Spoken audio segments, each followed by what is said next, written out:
everyone, welcome back to our channel. So today in this video I'm going to show you how to buy on Kinguin. So let's get into the video. So open up Kinguin, so go to their website. So once they are on Kinguin site here, so what you're going to do, you're going to simply browse through and add whatever item that you wish to buy to your cart. So simply just choose any item, so you can just browse around this site here, and then whatever you wish to purchase you can just purchase, so as you normally do on other e-commerce websites. So just add something, so for example just open up any, okay, so for example something like this. If you want to purchase this item here, all you have to do is hit on buy now and this will be added to your cart, and then just go to your cart, open up your cart here. So once you have opened up your cart here, this will get you to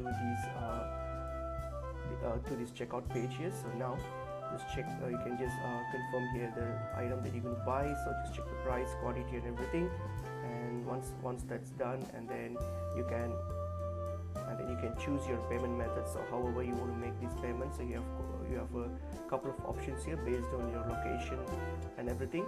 So, and if you have an account, you can also sign into your account, and then once you choose the payment methods, for example, so whatever payment method you wish to pay, so what you have to do is on your right side here, click on these boxes here, the terms and conditions, hit on buy now and complete the transaction. So that's how you buy on Kinguin. It's pretty easy and it's pretty easy to use and straightforward. Hope this video was helpful. I will see you in another video.